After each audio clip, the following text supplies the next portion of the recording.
بسم اللہ الرحمن الرحیم۔ سعودی عرب کے نارتھ ویسٹ میں تبوک شہر کے ساتھ ایک نیا شہر آباد کیا جا رہا ہے جس پر تقریباً $500 بلین کی لاگت آئے گی، اور یہ شہر تقریباً 5 سے 7 سال میں مکمل تعمیر ہو جائے گا۔ امریکی ماہرین نے اس شہر کی تعمیر کے لیے 2300 صفوں پر مشتمل ایک پرپوزل پیش کیا ہے جس میں اس شہر کا نام نیوم رکھا گیا ہے۔ اس شہر کا افتتاح سعودی شہزادہ محمد بن سلمان نے 2017 میں کیا اور بتایا کہ یہ شہر دنیا کا سب سے جدید ترین شاہکار شہر ہوگا۔ نیوم کا مطلب ہے جدید مستقبل۔ اس شہر کے بارے میں بتانے سے پہلے آپ کو بتاتا ہوں کہ اس دجالی شہر کی تعمیر سے پہلے سعودیہ میں مدینہ سے کچھ فاصلہ پر دجال کا محل بھی تعمیر کر دیا گیا ہے، جس کے بارے میں رسول اللہ صلی اللہ علیہ وسلم نے 1400 سال پہلے فرما دیا تھا کہ دجال کا خروج مشرق کی جانب سے ہوگا۔ وہ نکلنے کے بعد زمین پر ہر ایک شہر میں جائے گا، لیکن وہ مکہ اور مدینہ میں داخل نہیں ہو پائے گا۔ اس وقت مدینہ کے 7 دروازے ہوں گے اور ہر دروازے پر 2 فرشتے پہرا دیں گے جو اسے مدینہ میں داخل نہ ہونے دیں گے۔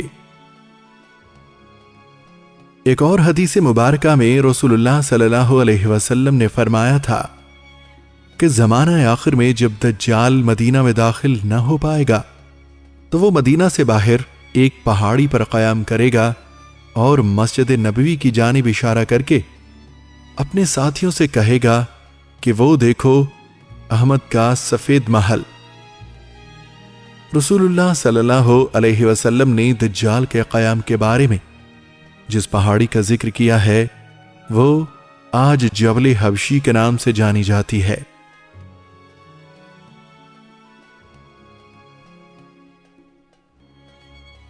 اور اس مقام پر سعودی حکومت کی جانب سے ایک محل بھی تعمیر کیا جا چکا ہے جسے کنگڈم پیلس کا نام دیا گیا ہے، جس کی بناوٹ بالکل صہیونی طرز کے مطابق ہے۔ لاکھ اختلافات کے باوجود سعودی حکومت نے نہ تو اس محل کی تعمیر روکی اور نہ ہی اس کی جگہ تبدیل کی گئی۔ تعمیر کے بعد سے یہ محل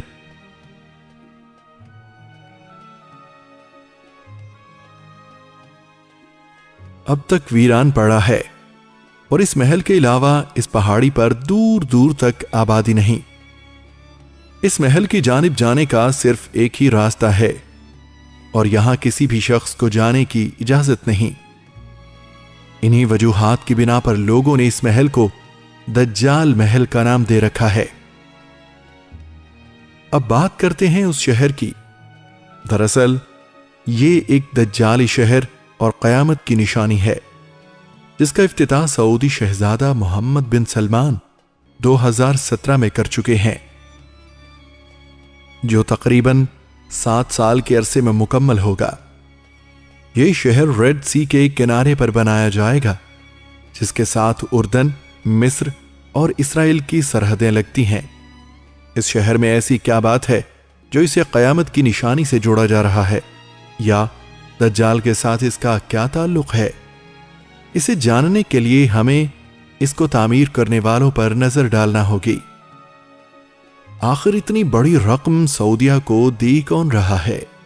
اس کا جواب یقیناً اسرائیل ہی ہے۔ جی، اسرائیل ہی اس شہر کی فنڈنگ اور تعمیر کر رہا ہے۔ یہ شہر سعودیہ میں ضرور بن رہا ہے، مگر اس کا کنٹرول اسرائیل کے ہاتھ میں ہوگا۔ دراصل اس وقت صہیونی طاقتیں سعودی عرب پر قبضہ کرنے کا سوچ رہی ہیں۔ آپ نے گریٹر اسرائیل کے بارے میں تو سن ہی رکھا ہوگا، جو صہیونیوں کا ایجنڈا ہے جسے دجال کی آمد سے قبل پورا کرنا ہے، یعنی اپنی سلطنت کو اتنی دور تک پھیلانا جتنی حضرت سلیمان علیہ السلام کے دور حکومت میں تھی، جس میں سعودی عرب، عراق، مصر، شام، اردن، فلسطین اور اسرائیل کا علاقہ بھی شامل تھا۔ یہودی سعودی عرب پر مکمل کنٹرول حاصل کرنے کے لیے طرح طرح کی چالوں کا استعمال کر رہے ہیں۔ اسی ایجنڈے پر عمل کرتے ہوئے اس شہر کی تعمیر کی جا رہی ہے۔ یہ شہر گریٹر اسرائیل کا اہم ترین شہر ہوگا، اور سب سے بڑی بات، اس شہر میں سعودی عرب کا کوئی قانون لاگو نہیں ہوگا۔ اس شہر کا افتتاح کرنے والے سعودی ولی عہد شہزادہ سلمان اس وقت صہیونیوں کی پالیسیوں پر عمل کر رہے ہیں، اور ان کے بارے میں یہ بات بھی مشہور ہے کہ وہ اپنے کام میں رکاوٹ بننے والوں کو قید کر دیتے ہیں یا قتل کر دیتے ہیں۔ جن سعودی عہدیداروں نے اس شہر کی پالیسیوں پر اعتراض کیا تھا وہ آج بھی قید خانوں میں ہیں۔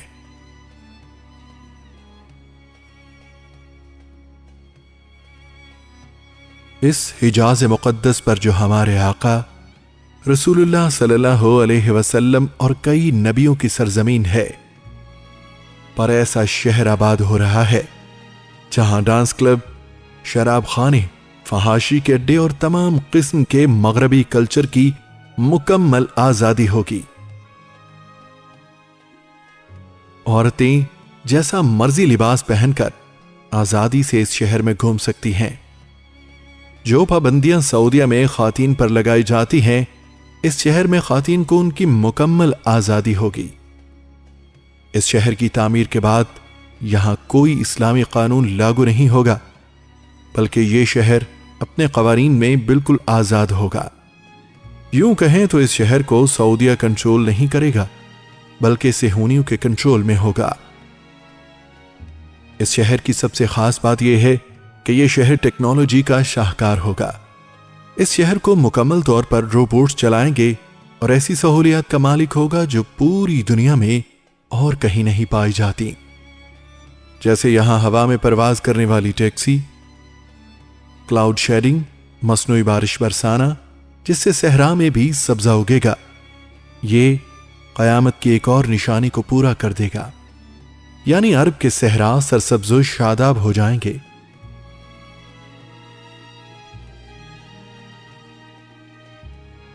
یہاں روبوٹس نوکر ہوں گے، مارشل آرٹس روبوٹک لڑائیاں ہوں گی۔ اس شہر میں ایک جراسک پارک بھی بنایا جا رہا ہے جس میں ڈائناسور روبوٹس کی صورت میں گھوم پھر رہے ہوں گے۔ اس شہر کا اپنا ایک مصنوعی چاند بھی ہوگا جو آسمان سے زمین پر تصویر بھیجنے کی صلاحیت رکھتا ہوگا۔ اس شہر میں جینیٹک انجینئرنگ کو بھی مکمل فروغ دیا جائے گا۔ اس شہر کا اپنا ایک ایئرپورٹ ہوگا، بڑے بڑے لگژری ریسٹوران اور عمارتیں بنائی جائیں گی۔ یہ شہر 10,200 اسکوائر میل کے رقبہ پر پھیلا ہوگا۔ اس شہر کو یہودی تجارت کا مرکز بنائیں گے اور ایسی پالیسیاں بنائیں گے جس سے وہ سعودیہ کی معیشت کو کنٹرول کر سکیں۔ اس شہر کی تعمیر کے بعد صہیونی سعودی عرب کے کافی حصے پر کنٹرول بھی حاصل کر لیں گے۔ رہی بات سعودی بادشاہوں کی، تو وہ اس وقت یہودیوں کے مکمل کنٹرول میں ہیں۔ سعودی شاہی خاندان وہی آل سعود ہے جس نے خلافت عثمانیہ توڑنے میں یہود و نصارہ کے ساتھ بہترین کردار ادا کیا، جس پر انعام کے طور پر انہیں سعودیہ میں بادشاہت ملی۔ یہ وجہ ہے کہ عراق، شام اور لیبیا کی تباہی کے بعد بھی مسلم امہ کبھی اکٹھی نہیں ہو سکی۔ الٹا سعودیہ نے اسلامی اطاعت کے نام پر اپنے ہی مسلمان بھائیوں یمنی مسلمانوں کا بھی قتل عام کیا۔ دوسری طرف سعودیہ نے قطر پر بھی یہ کہہ کر پابندیاں لگا دیں کہ یہ حماس کو سپورٹ کر رہا ہے۔ حماس وہ تحریک ہے جو فلسطین کی آزادی کے لیے لڑ رہی ہے۔ حالیہ پاک بھارت کشیدگی کے دوران بھی سعودیہ نے نہتے کشمیریوں کے حق میں بولنے کی بجائے ان کے قاتل مودی حکومت کو $75 ارب کی امداد دے دی۔ ان سب حالات کو دیکھا جائے، جہاں یہودیوں کے مظالم ہوں، یہودیوں کے ناجائز قبضے ہوں یا فلسطینیوں کی بقا کی جنگ ہو، سعودیہ نے کھل کر اسرائیل ہی کی حمایت کی ہے۔ اس کے علاوہ مشرق وسطی میں سعودیہ ایران جنگ کے بادل منڈرا رہے ہیں، اور آپ سبھی جانتے ہیں کہ دونوں جانب ایک دوسرے کے لیے شدید نفرت پائی جاتی ہے۔